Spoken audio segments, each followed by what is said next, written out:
کیا آپ کو بھی آپ کے کسی اپنے نے چھوڑ دیا ہے یا آپ کا کوئی اپنا آپ سے دور جا رہا ہے تو یہ 3 وجوہات ہو سکتی۔ پہلی وجہ، دل بھر گیا، آپ نے کسی کو ان کی اوقات سے زیادہ عزت، احترام اور قدر دے دی ہے جس کا وہ حقدار نہیں تھا۔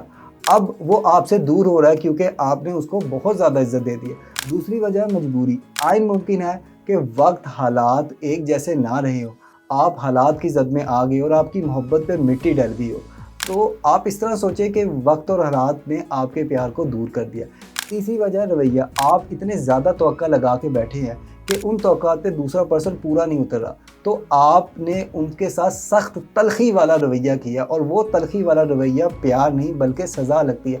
آپ کے اسی تلخ رویے کی وجہ سے لوگ آپ سے دور جا رہے ہیں۔ کیا آپ نے کبھی کسی کے ساتھ پیار کیا ہے؟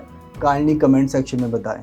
لوگ اپنے آپ کو مینیج کرنے کے لیے ٹو ڈو لسٹ بناتے ہیں، لیکن سب سے بڑی غلطی وہ یہ کرتے ہیں کہ اس میں وہ بہت سارے کام لکھ دیتے ہیں۔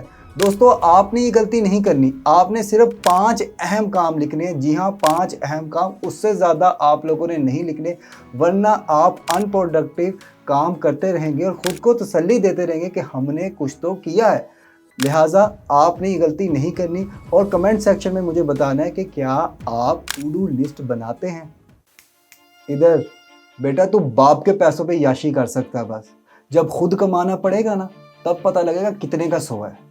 3 مہینے میں گھر روتا واپس آئے گا تجھے کہہ رہا ہوں میں۔ آپ کو لگ رہا ہوگا کہ یہ آپ کی کہانی ہے، مگر آپ کو بتاتا چلا جاؤ یہ آپ کی کہانی نہیں ہے، یہ ٹویٹر کے مالک ایلون مسک کی کہانی ہے۔ جب ایلون مسک 17 سال کی عمر میں ساؤتھ افریقہ سے کینیڈا کی طرف نکلے تو ان کے والد نے انہیں کچھ ایسی ہی باتیں سنائی تھی۔ 2017 میں ایک انٹرویو میں ایلون مسک نے بتایا تھا کہ ان کے والد انہیں بیوقوف سمجھتے تھے اور وہ کہتے تھے کہ 3 مہینے میں تم گھر واپس آ جاؤ گے۔ دیکھیں، آج یہ تمام کی تمام باتیں ہم سب نے کہیں نہ کہیں سنی ضرور ہے، لیکن یہ تمام کی تمام باتیں ہمارا مستقبل ڈیسائیڈ نہیں کر سکتی، جیسا کہ ایلون مسک نے ثابت کیا ہے۔ تو آپ بھی مجھے بتائیں کہ اگر کوئی آپ کو برا بھلا بولتا ہے تو آپ اس کا کس طرح سے جواب دیتے ہیں؟ کائنڈلی کمنٹ سیکشن میں بتائیں۔ دوستوں، جب آپ کی نئی جاب لگتی ہے تو آپ اس جاب کے مطابق خود کو ڈھالنا شروع کر دیتے ہیں۔ آپ اپنے عادات کو اس جاب کے مطابق بنا لیتے ہیں۔ پھر کچھ عرصے بعد آپ اس جاب سے چڑنا شروع ہو جاتے ہیں، آپ برن آؤٹ ہو جاتے ہیں۔ آپ کچھ عرصہ کام پہ جاتے ہیں، مگر اب کریں گے بھی کیا؟ آپ نے بل ادا کرنا ہے۔ آپ بے من کام کرتے رہتے ہیں، پھر چھٹی کرتے ہیں، پھر کام کرتے ہیں۔ ایک وقت آتا ہے آپ تھک جاتے ہیں، اب آپ اک جاتے ہیں، آپ جاب چھوڑ دیتے ہیں، بریک لے لیتے ہیں، لیکن اب کریں گے بھی کیا؟ آپ نے بل بھی تو ادا کرنے ہیں، تو آپ دوبارہ سے جاب سٹارٹ کر دیتے ہیں، اور یہی سائیکل دوبارہ سے سٹارٹ ہو جاتا ہے۔ آپ کے ساتھ ایسا ہوتا کیوں ہے؟ کمنٹ سیکشن میں بتائیں۔ دوستو، انسان قدرت کا وہ واحد اداکار ہے جو اگر جھوٹ بولنے پر آئے یا بات چھپانے پر آئے تو یہ خود سے بھی جھوٹ بول دیتا ہے، اور اگر بات چھپانے پر آئے تو اپنی دماغ کی بات اپنے دل تک ظاہر ہونے نہیں دیتا۔ باوجود اس کی اداکاری کے یہ اپنی آنکھوں کے ہاتھوں مات کھا جاتا ہے۔ آنکھیں جسم کا وہ حصہ ہوتی ہیں جو سچ بولتی ہے، جو جھوٹ نہیں بول سکتی۔ آپ سیکنڈ کے 1000ویں حصے میں پتہ لگا سکتے ہیں کہ کیا سچ ہے اور کیا جھوٹ ہے۔ کیا آپ کو یہ اداکاری آتی ہے؟ کمنٹ سیکشن میں بتائیں۔ 1973 میں ایک 23 سالہ خاتون ایک ریسٹورنٹ میں کام کرتی تھی۔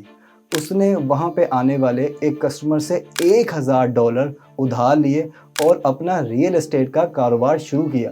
کچھ عرصے بعد کاروبار چل نکلا اور اس کسٹمر نے اور اس خاتون نے شادی کر لی۔ آپ کو یہ کہانی بہت سیدھی لگ رہی ہوگی، مگر ایسا نہیں ہے۔ اس خاتون کی اسسٹنٹ کے ساتھ اس کے شوہر نے شادی کر لی اور اسے دھکے مار کے گھر سے نکال دیا اور یہ کہا کہ تم میرے علاوہ کچھ بھی نہیں۔ 2016 میں اس خاتون نے بتایا کہ اس معاملے کے بعد انہوں نے یہ فیصلہ کیا کہ وہ اپنے شوہر کو غلط ثابت کر کے دکھائے گی اور کامیاب ہو کے دکھائے گی۔ آج ان کے شوہر کو کوئی نہیں جانتا، لیکن ہم سب کے سب باربرا کورین کو جانتے ہیں۔ باربرا کورین امریکہ کی بیسٹ ریئل اسٹیٹ فرم چلاتی ہے۔ انہوں نے حال ہی میں 66 ملین میں اپنی ایک فرم بیچی ہے۔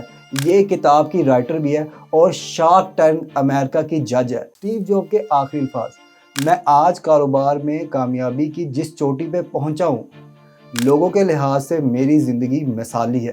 اس وقت جب میں ہسپتال کے بستر پہ لیٹا ہوں اور مجھے اپنی زندگی ریوائنڈ کر کے یاد آتی ہے تو مجھے پتہ یہ لگتا ہے